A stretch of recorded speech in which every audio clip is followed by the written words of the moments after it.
Salut, j'espère que tu vas bien. Moi, c'est Mikey, le youtubeur, un petit peu zinzin du véhicule de loisir. Tu es peut-être novice en la matière parce que tu as envie d'acquérir dans un futur proche un camping-car ou un fourgon aménagé, ou tout simplement tu viens de sauter le pas, mais tu ne sais pas quoi acheter comme premiers équipements pour démarrer en douceur. Tu connais peut-être pas forcément les petites recommandations pour éviter de te retrouver tout de suite un petit peu dans la panade. Voilà, ce tuto, il est fait pour toi. Dans cette petite cassette, j'ai une petite sélection de produits pour vraiment bien démarrer tranquillement. C'est vraiment les fondamentaux et je vais aussi t'expliquer à quoi ils servent. De toute façon, dans la description de cette vidéo, je vais te mettre les différents liens des différents produits et je vais aussi te mettre les petites notices vidéo que j'ai tournées des éléments principaux pour t'expliquer aussi un peu plus en détail comment fonctionne le frigo, le chauffage, ainsi de suite. Voilà. Mais en tout cas, aujourd'hui, on va vraiment voir les accessoires pour bien démarrer, les petites recommandations et après, tu surfes un petit peu sur ma chaîne. Avant de commencer ce tuto technique, comme à mon habitude, je remercie mais vraiment du fond du cœur tous mes abonnés qui sont sur cette chaîne et toi aussi pour ton visionnage. Si tu as envie de savoir les nouvelles publications que je vais mettre sur ma chaîne, être informé, tu sais comment faire, je t'apprends rien, t'appuies sur la petite cloche et tout ça. Merci en tout cas du fond du cœur à vous tous, ça fait vraiment super plaisir de vous retrouver au fur et à mesure des tutos publiés. Voilà. Alors pour commencer, on va déjà une fois parler des consommables. Déjà la partie toilette. Alors, donc pour les WC, ce qu'il faut savoir, c'est qu'il faudrait utiliser un produit pour décomposer les matières, rendre l'ensemble liquide pour favoriser en fait la vidange de la cassette à matière. Alors là, il existe différents produits. Moi, ce que je recommande, c'est de prendre les produits vraiment qui sont adaptés au monde du loisir et évite de prendre des produits locaux, c'est tout ça, parce que souvent, ça peut bouffer la cassette à matière, les joints, les matières plastiques et tout ça. Soit reprends, les produits d'origine du constructeur, ou sinon, comme dit, regarde dans les magasins spécialisés, ce qui est vraiment le plus adapté. Alors, tu vas pouvoir retrouver en produit pour décomposer les matières, un produit soit liquide, le plus connu, l'Aquachem, soit tu peux le retrouver sous forme de sachet. Là, ce qui est pratique, c'est que tu peux venir, c'est déjà prédosé, bloum, tu mets directement dans la cassette à matière. La plupart du temps, les constructeurs recommandent d'y rajouter de l'eau pour le diluer. Alors quand tu vas regarder les flacons, il va marquer dilué avec 2 litres, 3 litres d'eau. Non, ne le fais pas parce que tu vas déjà réduire la capacité de ta cassette à matière qui est souvent d'environ une quinzaine de litres. Mais l'équivalent d'un verre à eau, ça suffit amplement. De toute façon, au fur et à mesure que tu vas tirer la chasse d'eau, de toute façon, tu auras de l'eau qui va venir directement dedans et ça va se diluer. Après, tu as aussi des produits qui sont chimiques et tu as aussi des produits qui vont être biologiques. Alors là, il faut bien faire attention aussi, suivant le pays où tu vas aller, si ça se peut peut-être qui t'impose d'utiliser un produit biologique. Genre, on va dire les pays nordiques, qui sont très nature, donc voilà, on va dire, renseigne-toi s'il ne faut pas un produit bien spécifique. Après, moi j'ai déjà aussi rencontré plusieurs fois sur certains campings où tu n'as pas le tout à l'égout, où il y a une fosse septique, là tu es obligé d'avoir un produit bio, sinon tu peux pas vider. Alors, moi ce que j'utilise depuis quelques années, ça va être en fait le Sol Bio, qui lui est à base de produits 100% naturels. Donc on va pouvoir mettre déjà ce produit dans la cassette à matière pour décomposer les matières et en même temps ça va faire aussi un petit effet sent bon quand tu ouvres la cassette pour éviter que tu as tout de suite les mauvaises odeurs qui remontent et que ça te coupe tout de suite l'envie. Voilà. Donc après, c'est des petites choses qu'il faut voir. Le sol bio, lui, l'avantage aussi que tu vas avoir, c'est que tu peux aussi l'utiliser pour les bondes, pour le mettre voilà, dans la bonde de la cuisine, de la salle de bain et tout ça, pour éviter les remontées d'odeur. Voilà, donc ça c'est pareil. Bon, je saute peut-être du coq à l'âne, mais réservoir d'eau usée, regarde aussi pour qu'il soit le plus souvent vide. Parce que plus il y a de l'eau à l'intérieur dans ton réservoir d'eau usée, surtout en été, ça va stagner. Tu vas avoir une fermentation du réservoir. Et quand tu vas rouler, t'as pété? Non, oui, c'est vraiment le réservoir d'eau usée, les remontées d'odeur, et ça peut être dégueulasse, ça peut sentir l'œuf pourri. Donc voilà, regarde par exemple le matin, avant de quitter ton aire de service ou ton terrain de camping, tu ouvres le réservoir d'eau usée, tu vides vraiment le réservoir, même si tu as pris juste une petite douche ou tu as fait une mini vaisselle, mais au moins tu es tranquille. Et après, en plus d'éviter d'avoir des mauvaises odeurs, ça te permet aussi de rouler un petit peu plus léger. Bon, le moteur ne va pas consommer non plus tant que ça, mais c'est des petits plus au fur et à mesure. Voilà. Donc au niveau du WC, tu as ça. Après, tu vas aussi avoir du papier WC. Donc là, c'est pareil. Bon, ça, c'est vraiment un papier WC qui est spécialement conçu pour les véhicules de loisirs. En fait, au contact de l'eau, le papier, lui, va faire des petits flocons et ça va éviter en fait de faire des paquets, de colmater et que la vidange de la cassette soit relativement complexe. Alors, il y en a qui disent « Oh, c'est de la connerie, machin, ci et ça ». Alors, moi, je te dis franchement, teste, tu verras. Si ça colle à ton utilisation, c'est bien. Si ça colle pas à ton utilisation, tu passes sur autre chose. Tu peux quand même prendre du papier WC de grande surface, il n'y a aucun souci. Par contre, ne prends pas, on va dire, le molletonné 3 et 4 couches. Plus il y a de couches, plus ça risque de faire des paquets, plus ça va être difficile de vider en fait ta cassette.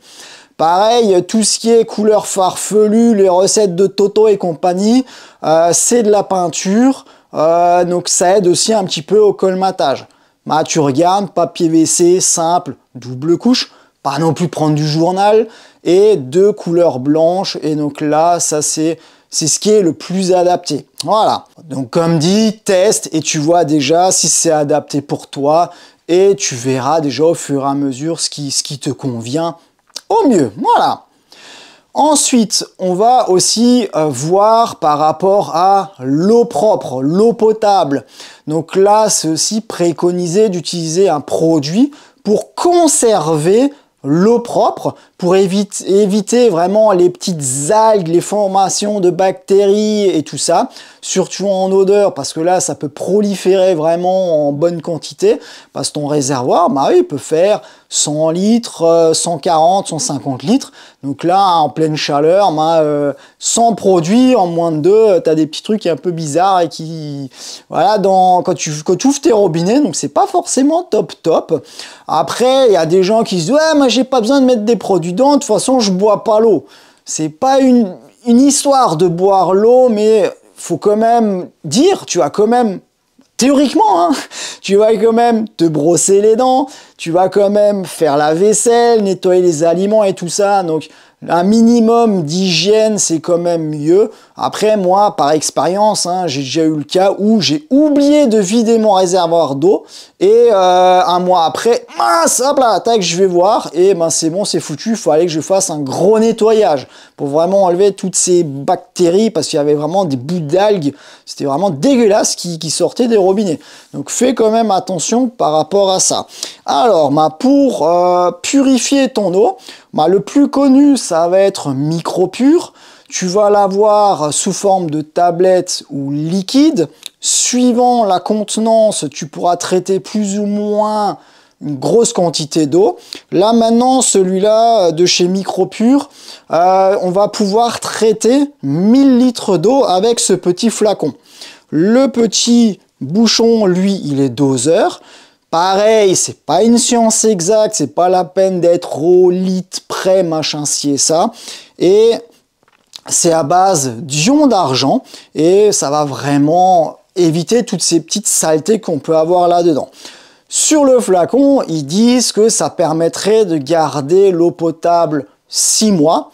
Je te dis franchement, ne laisse pas 6 mois dedans, bon c'est pas le but non plus, mais si tu reviens d'un week-end, tu pars pas dans la semaine ou dans les 2 semaines qui suivent, vide quand même ton réservoir de flotte, ton chauffe-eau et tout ça, comme ça au moins t'es tranquille. Pas que maintenant en cours de route il y a un gros coup de gel, il y a quelque chose qui éclate ou 3 mois après je fais ah mince voilà et il faut faire des nettoyages. Après, c'est comme une bouteille d'eau que tu as chez toi à la maison qui peut être traitée ou n'importe. Bah, au bout d'une semaine, elle a quand même déjà un drôle de goût, une drôle d'odeur. Voilà. Bah, là, ça va être pareil malgré les produits. Après, il y a un autre système qui, lui, est super bien. C'est de Certec. C'est un petit plongeur qui va se mettre dans le réservoir et celui-là en fait il est beaucoup plus naturel, t'as pas de produit particulier, en fait c'est un petit céramique qui va développer des petits, je crois c'est des petits ions positifs, négatifs, je sais plus, j'avais lu la notice mais malheureusement mon cerveau il a pas imprimé, mais en tout cas ça, tu peux le laisser en fait, tu peux le laisser à demeure dans ton réservoir pendant 1 an et l'année d'après, tu le changes. Là, le seul défaut que ça a, c'est que ça ne peut pas se mettre forcément dans tous les réservoirs d'eau propre. Suivant les marques, les modèles, tu peux pas l'insérer parce que le bouchon, t'as pas vraiment un accès facile. Voilà. Donc là, il faut vraiment que tu regardes ce qui est le plus adapté pour toi.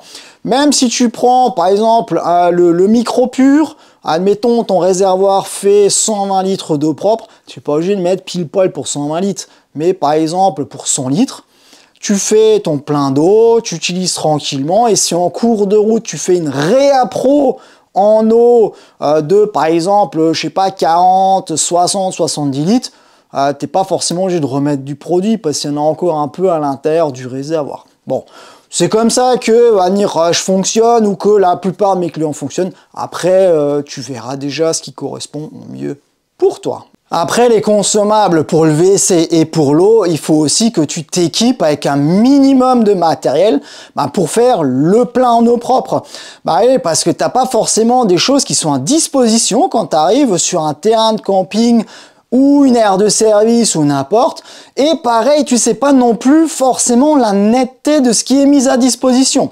Donc pour la petite histoire, moi ça m'est une fois arrivé il y a pas mal d'années d'arriver sur une aire de service. J'avais un monsieur devant moi, il faisait le plein de son réservoir d'eau propre, ce qu'il y a de plus naturel, voilà. Et quand il a fini, il a foutu le tuyau fin fond de la cassette à matière pour vraiment bien la nettoyer. Donc t'es là, tu te dis, ça c'est le truc qui pue. Donc effectivement, chacun ses microbes. Donc ce que j'ai fait, j'ai démonté ce qui était à dispo. J'ai pris mon tuyau, j'ai fait mon plein d'eau avec mon petit produit. Et comme ça, c'était réglé. Et chacun ses microbes. Et l'église est au centre du village et les moutons sont bien gardés. Voilà. Alors, le petit minimum à avoir, c'est au cas où, un petit tuyau. Tu peux prendre un tuyau de grande surface ou n'importe. Après, chez les concessionnaires de camping-car et de caravanes, tu vas avoir des produits qui sont peut-être un petit peu plus adaptés. Maintenant, ce tuyau-là, il est extensible. Donc lui, de base, il est dans une petite pochette relativement compacte. Bon, tu le trouves aussi dans les magasins de bricolage. Du moment que tu mets la pression, il va s'allonger jusqu'à 15 mètres suivant le matériel que tu vas prendre. Après, tu peux retrouver par exemple des cassettes tuyaux de ce type-là qui sont quand même relativement compactes. Voilà. Après, regarde aussi, ça sert à rien d'avoir des très grosses distances. La plupart du temps, tu es toujours garé un peu à côté du robinet. Donc, grand max 10 mètres, ça suffit amplement si tu prends un tuyau standard de grande surface ou de magasin de bricolage, ou peut-être que tu as encore chez toi à la maison. Dans n'importe quel cas, regarde aussi pour avoir soit un jerrycan avec un bec verseur, un arrosoir ou n'importe, parce que mais il y a des endroits où en fait, au niveau du robinet, il n'y a pas de filetage parce que c'est un robinet lisse. Bon, il existe quand même des petits adaptateurs pour connecter des tuyaux dessus, mais dans certains cas, moi j'ai déjà rencontré, tu peux rien mettre dessus. Donc le jerrycan, il est quand même très pratique pour faire un petit aller-retour pour remplir ou au moins venir te dépanner en eau propre. Alors, pour la partie électrique, donc déjà à savoir que ça soit ton camping-car ou ton fourgon aménagé, tu vas avoir plusieurs batteries. Tu auras toujours une batterie moteur qui va servir à démarrer le moteur, qui est dédié que pour le moteur. En fait, c'est comme une voiture. Et tu vas avoir une, voire plusieurs batteries pour la partie cellule de vie. Pour la cellule de vie, cette batterie-là va permettre d'avoir de la lumière, faire tourner la télé, la pompe à eau, la ventilation du chauffage, ce genre de choses. À l'arrêt, ces deux batteries-là sont vraiment séparées l'une de l'autre. Donc si tu te retrouves crac, boum, dans le noir parce que la batterie cellule est 100% vide, tu pourras toujours redémarrer le moteur sans aucun problème vu que les deux ne sont pas ensemble à l'arrêt. Alors, donc, tu auras trois modes normalement. 3 modes de recharge. Donc, déjà, le moteur tournant. Là, tu auras l'alternateur qui va recharger tout ton parc de batteries, mais sans ordre de priorité. Il ne va pas d'abord recharger la batterie du moteur, après la batterie de derrière et tout ça. Non, c'est vraiment l'ensemble du parc simultanément, sans ordre de priorité. Après, c'est pas parce que maintenant tes batteries sont vides, que tu mets ton moteur en marche 20 minutes, que tes batteries sont rechargées à bloc. Non, il faut quand même rouler quelques petites heures pour que le tout soit correctement rechargé. Si tes batteries ne rechargent pas via l'alternateur, quand tu es à l'arrêt, si ton véhicule est équipé, il va pouvoir recharger via le panneau solaire. Bien évidemment, si il y a du soleil, la clarté, après c'est clair qu'en plein été, là il va recharger à bloc. En période hivernale, c'est déjà un petit peu plus délicat parce qu'il y a moins d'heures d'ensoleillement, il y a moins d'UV, le soleil il est moins haut dans le ciel. Voilà, donc ça c'est des petites choses à faire attention. Et pareil aussi un truc tout bête, si en plein été tu te gares sous les arbres, forcément ta recharge via panneau solaire est déjà plus limitée. C'est pour ça qu'il y a un troisième mode de recharge, ça va être via rallonge électrique, via le secteur. Alors là c'est pareil. Il faut aussi faire attention. Donc tu peux prendre des rallonges que tu as de chez toi de la maison, ça ne pose aucun problème. Il existe des adaptateurs spécifiques. Donc cette partie-là va rentrer dans le terrain de camping sur la borne si elle est déjà équipée aux nouvelles normes. Sinon tu peux brancher ta rallonge standard, tu vois, comme chez toi à la maison. Voilà. Mais si tu es obligé de prendre l'adaptateur, là tu pourras mettre ta rallonge standard directement dedans. Tu auras ta longueur de câble et de l'autre côté, il faut la partie qui rentre dans le camping-car. Donc si tu as un petit loquet comme celui-là, donc l'erreur à ne pas faire, c'est pas essayer de mettre ça comme ça pour essayer de pousser ça directement dans la prise. Ça va parler. Et j'en vois souvent qui cassent carrément le cabochon pour emmancher la prise. Non, donc ça rentre, clac, directement comme ceci, sans aucun problème, sans forcer, il n'y a aucun souci. Voilà. Et donc là, tu pourras recharger ton camping-car sans aucun problème. Alors à savoir que la plupart du temps, une bonne douzaine d'heures, tes batteries vont être rechargées. Voilà, quand tu es branché une bonne douzaine d'heures, sur secteur. Après, pour ça, il y a des gens qui ont peut-être même du câble chez eux à la maison. Donc là, tu peux retrouver les prises à câbler soi-même. Donc partie terrain de camping Et après, tu vas avoir la partie qui va directement dans le camping-car ou le fourgon aménagé. Après, il existe aussi un truc qui est super sympa. Moi, je l'utilise vraiment au quotidien, chez moi à l'atelier ou chez moi à la maison. Hein. Voilà, ça va être ce truc-là. Donc là, tu auras ton fil électrique qui vient de ta borne ou de chez toi à la maison. Là, cette petite partie-là va rentrer directement dans ton véhicule.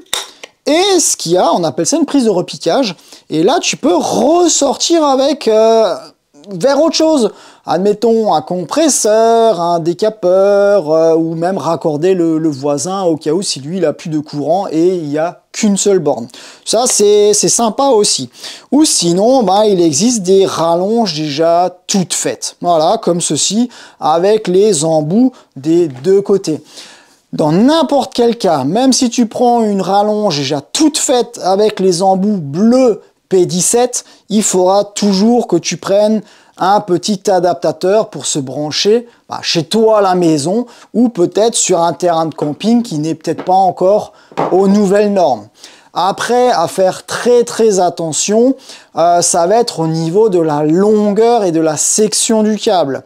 Jusqu'à 25 mètres, si tu as juste le véhicule comme ça à brancher pour charger tes batteries, tu peux rester sur du 3 x 1,5, ça passe.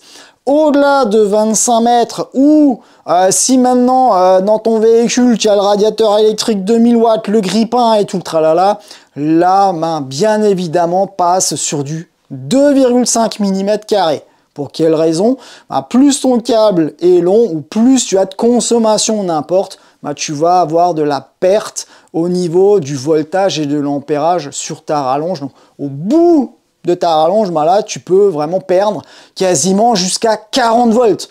Moi, j'ai déjà rencontré le cas où un client, du moment sur une caravane, il mettait le ballon d'eau chaude en marche, et d'un coup, le frigo est clignoté dans tous les sens, il s'est mis en sécurité, et on ne savait pas pourquoi. Et en fait, en mesurant directement au tableau, vu qu'il avait une rallonge de 50 mètres sur 3 x 1,5, on a perdu plus de 40 volts, mais c'était un truc de fou.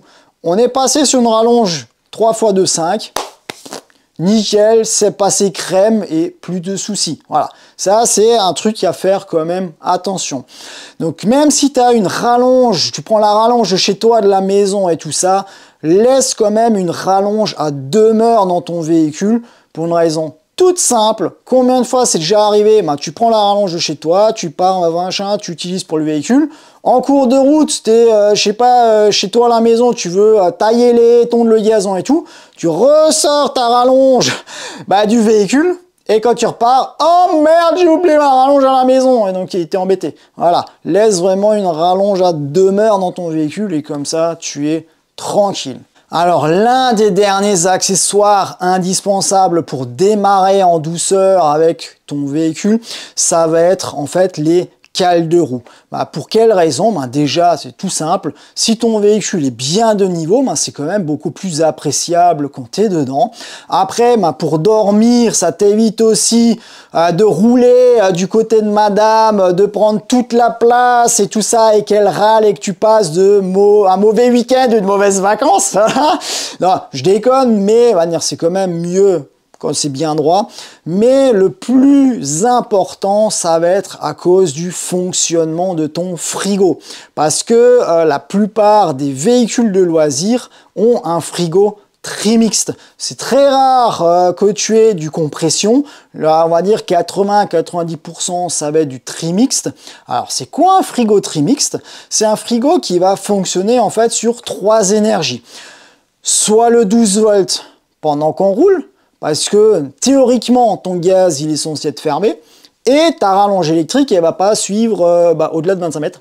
Voilà, donc sur 12 volts, et il va essayer de maintenir au mieux ce que tu as dans ton frigo. Il ne va pas vraiment faire du froid, mais il essaye de maintenir vraiment le mieux possible. À l'arrêt, soit tu peux le faire fonctionner au gaz, ou sinon le faire fonctionner sur le 230 parce que tu es branché sur la rallonge électrique. Voilà, sur un terrain de camping, chez toi à la maison ou autre. Et donc, on va chauffer un liquide pour faire du froid. Mais au-delà de 7% d'inclinaison, ce liquide ne passe plus dans le serpentin qui est derrière le groupe de froid. Donc c'est pour ça que c'est bien de prendre des cales et d'être le plus droit possible. Prends un petit niveau à bulle aussi pour gérer, pour voir un peu de choses près où t'en es. Voilà, après il y en a d'autres qui prennent des canettes ou que sais-je, bon, c'est pas où mettre du maçon, c'est pas ce qui est le plus adapté, mais il en existe des relativement compacts. Et lesquels les plus connus, ça va être celle de chez Fiamma, le kit Level Up. C'est des cales qui sont étagées. Donc ce qu'il y a de bien avec ces cales-là, tu vas monter tranquillement sur les petits étages. Tu tires ton frein à main, tu mets une vitesse ou que sais-je, et ton véhicule, bah, il est stable. Parce qu'après, il en existe qui sont toutes droites, mais quand tu serres le frein à main, ton véhicule redescend, machin, c'est pas très adapté. C'est celle qui se vend le mieux, c'est vraiment le plus courant. Dans ce kit Level Up, ce qu'il y a aussi de super, c'est que tu vas avoir une petite pochette de protection qui est livrée avec. Bah oui, quand tu vas au cas où ranger tes cales et qu'elles sont super sales, directement dans ta pochette et ta soute elle reste quand même le plus propre possible. Le seul inconvénient de ces kits Level Up, comme la plupart des cales qu'il y a sur le marché, c'est qu'en fait elles sont ouvertes par le dessous. Et donc ce qui se passe, c'est quand tu vas aller sur un peu de terre, un peu de sable ou que sais-je, ou un terrain un peu humide, tes cales vont peut-être venir s'enfoncer légèrement dans le sol. Donc ton véhicule, il sera peut-être un petit peu moins de niveau. Donc c'est pour ça que Fiamma, j'aurais pu mettre ça de série dessus, mais bon, je sais, voilà. T'as la level plate qui se visse directement sous la cale. Il y a les vis qui sont livrées avec et tout. Et ce qui est aussi sympa, c'est que ça fait aussi cale antidérapante. Donc suivant le type de terrain, peut-être gravier, macadam et tout ça, ta cale ne risque pas de foutre le camp parce que la roue va d'abord accrocher le début de ta level plate avant de monter directement sur la cale. Voilà. Voilà, on a quand même vu ensemble venir les petits fondamentaux pour bien démarrer. On a vu venir tout ce qui était consommable comme les produits pour l'eau, remplissage du réservoir d'eau propre. On a vu aussi donc tout ce qu'il faut pour le WC, pour son utilisation. On a vu donc la partie électrique. On a vu aussi pour le stationnement. Donc avec ça, tu peux déjà démarrer. Et comme dit, ça sert à rien d'avoir des feuilles A4 avec 50 000 équipements, d'aller chez ton concessionnaire et de le dévaliser parce que de toute façon, dans la foulée, tu vas retourner chez lui et tu vas lui demander de reprendre des choses parce que les trois quarts, tu n'utilises pas.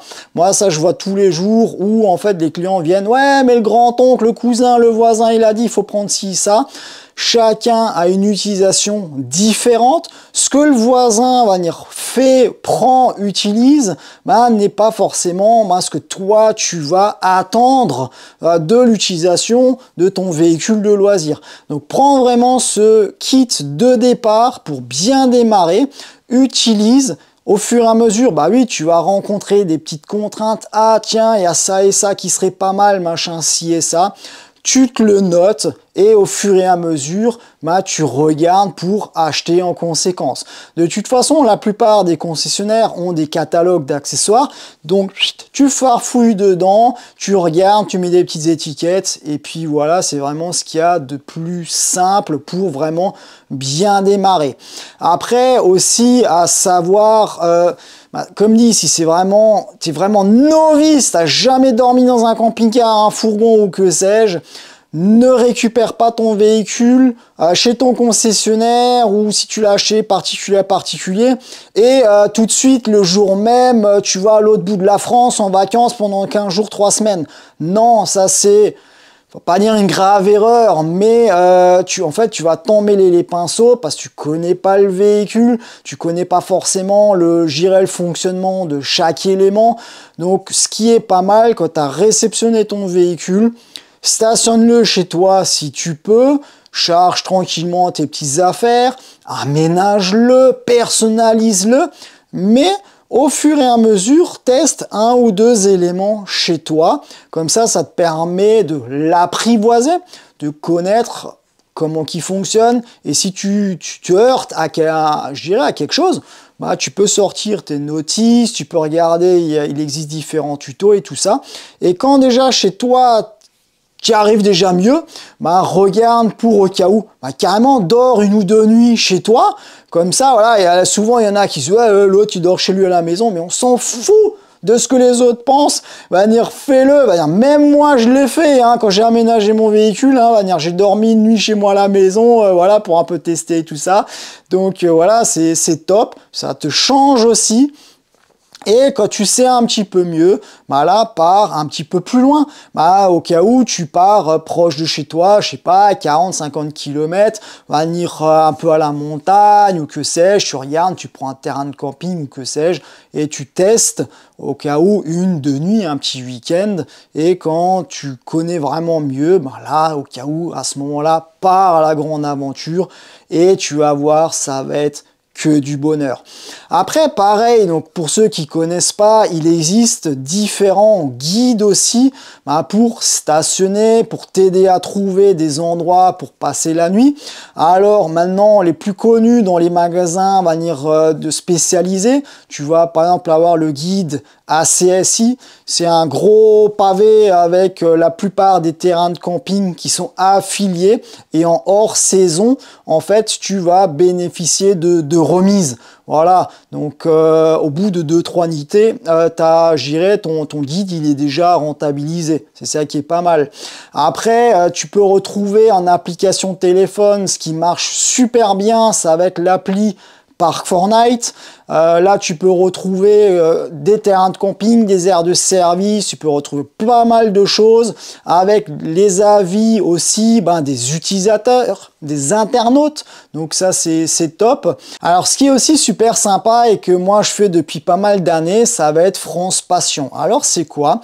C'est un guide que tu peux retrouver sur Internet ou chez ton concessionnaire qui va référencer une multitude, je sais plus combien d'adresses, de vignerons, d'agriculteurs, des gens qui ont quelque chose à partager et ils ont en fait un ou plusieurs emplacements chez eux et ça leur permet aussi de montrer leur quotidien. Moi je faisais de temps en temps l'un ou l'autre vigneron, alors ils venaient le soir, oh, allez viens on va goûter la vinasse et il te sert, il te fait goûter et ça va dire, moi ce que je faisais, je prenais toujours l'une ou l'autre bouteille en contrepartie de l'emplacement gratuit.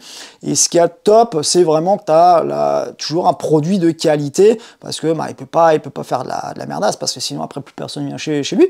Mais c'est super top. Ou maintenant, on va dire des élevages d'escargots ou n'importe, mais c'est vraiment quelque chose qui est top. C'est convivial, ça te permet aussi de connaître des gens, créer une amitié, qui sait. Donc voilà, renseigne-toi sur le net ou n'importe, c'est vraiment quelque chose qui est super sympa. Pareil, en petite recommandation qui est quand même très importante, c'est avoir donc la charge utile de ton véhicule. Tu as un certain poids, un PTAC à respecter. Bon, faut pas se leurrer, 80% des camping-caristes, ils vont quand même être au-delà de ce poids autorisé, mais entre dépasser de 50 kg, voire certains que j'ai déjà vu qui est de 400 kg, il y a quand même une sacrée grosse différence. Alors fais aussi les choses logiquement. Donc si tu pars en plein été pour aller dans le sud, n'emmène pas de jeu de chaîne à neige. Tout simplement, voilà. J'ai déjà vu, donc c'est pour ça que je le dis.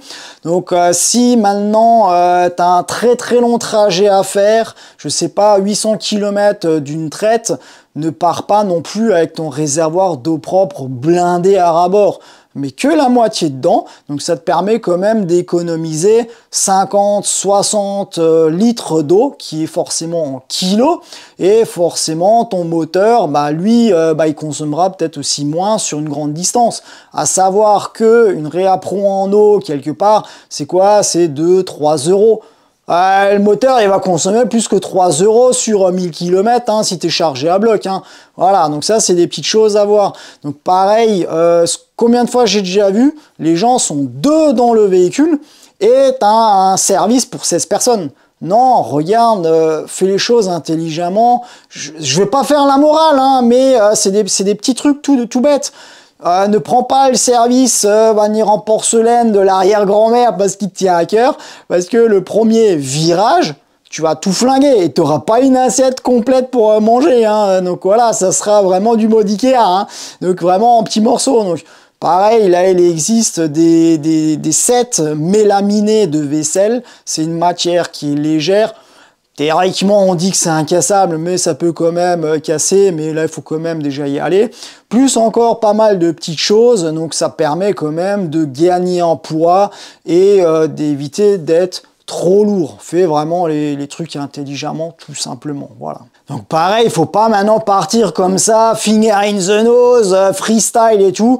Regarde quand même pour avoir un petit peu d'outillage avec toi, parce que ça peut quand même te sauver ton week-end ou tes vacances, parce que c'est pas comme à la maison, hein. T'as pas du bois massif, de la brique, du béton et tout ça.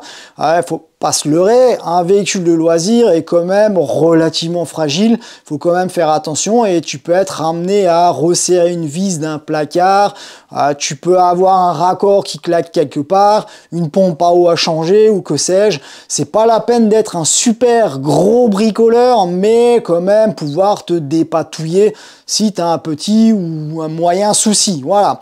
Donc regarde pour avoir différents jeux de tournevis, avoir maintenant un coffret cliqué avec des douilles. Tu as des mallettes qui sont un petit peu plus conséquentes où tu as encore avec des pinces, marteaux, scie à métaux et tout ça. Regarde quand même pour avoir une petite sacoche, une petite pochette avec, comme dit, un minimum d'outils pour te dépanner. Après, ce qui est aussi sympa à avoir, ça va être un spray lubrifiant. Alors que ça soit WD-40, que ça soit maintenant le spray de chez Tedford ou n'importe, ça te permet quand même de dégripper une serrure ou de la lubrifier, lubrifier les joints, de portes, de fenêtres, de lanterneaux pour éviter que les ouvrants accrochent directement dessus et que tu casses le joint. Pareil pour le joint du WC, de temps en temps en mettre dessus pour que le loquet puisse bien s'ouvrir et fermer. En plus de tout ça, regarde pour avoir un jeu de fusibles. Parce que ça peut arriver que tu as un fusible quelque part qui claque à cause d'une surtension, un court-circuit ou que sais-je. Donc comme ça, tu peux changer ça tranquillement. Donc c'est aussi pour ça que c'est sympa d'avoir un petit multimètre avec toi. C'est pas la peine d'avoir un multimètre qui vaut 400 balles. Ça, c'est un petit multimètre qui vaut 15-20 € qu'on retrouve un petit peu partout. Ça te permet quand même d'être en position bip bip là, bip, bip, bip, pour voir si ton fusible il est claqué ou non, de voir la continuité.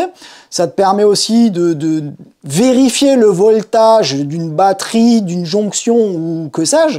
Et même moi, ça m'arrive d'avoir des clients à l'autre bout de la France à essayer de dépanner. Quand il n'y a pas de multimètre, je te dis franchement, c'est quand même déjà plus délicat pour le dépannage. Donc voilà, j'ai 12 volts machin, ci et ça, et donc ça permet quand même d'avancer un petit peu plus facilement sur la panne, si au cas où il y en a une, ou pour contrôler quelque chose. Regarde aussi pour avoir du scotch électricien, donc si tu as arraché un câble ou que sais-je, tu peux sécuriser la petite chose. Un bon scotch armé, oui, parce que tu peux arracher un pare-choc, péter une fenêtre ou n'importe, et donc là tu peux quand même rafistoler, tenir ou n'importe pour éviter que tout se barre. Et aussi ce qui est pratique, c'est déjà arrivé, admettons, tu as un début d'infiltration à une fenêtre ou que sais-je, tu peux scotcher ça directement au-dessus, limiter la casse et ça te permet quand même de finir ton week-end ou tes vacances et par la suite de prendre rendez-vous chez ton concessionnaire, de faire réparer ou même toi-même de le faire si tu es un bon bricoleur. Voilà. Et pareil, petit collier Rilsan. Des colliers pour l'eau, si tu as un raccord qui lâche quelque part, voilà, donc ça te permet quand même de te dépatouiller. C'est pas forcément la peine d'emmener carrément un élément de secours avec soi. Après, j'ai des clients, ils regardent, ils ont une petite pompe à eau d'avance ou que sais-je. Ça, je dirais, c'est vraiment à chacun de voir.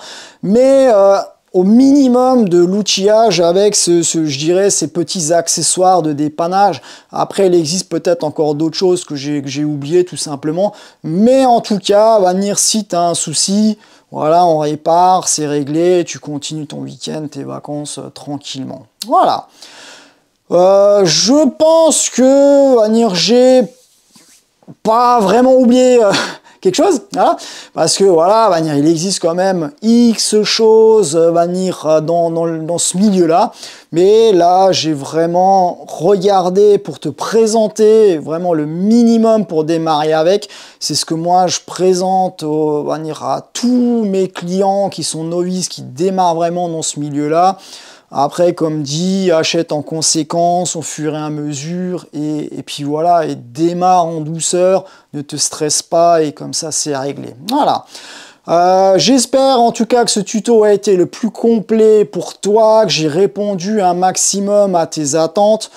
Je me répète peut-être dans la description de la vidéo, de toute façon tu vas retrouver les différents liens des différents produits, tu vas retrouver aussi les liens vers les notices vidéo que j'ai filmées des différents éléments comme le chauffage, le frigo, un chauffe-eau, ainsi de suite. Voilà, donc comme ça te permet quand même de dégrossir vraiment au maximum ton entrée là-dedans, mais comme dit, ce qu'il y a de mieux, c'est de pratiquer pour connaître au mieux ton véhicule. Et voilà, ce tuto touche à sa fin. J'espère vraiment que j'ai été le plus clair possible, que mes explications, t'as pu les comprendre.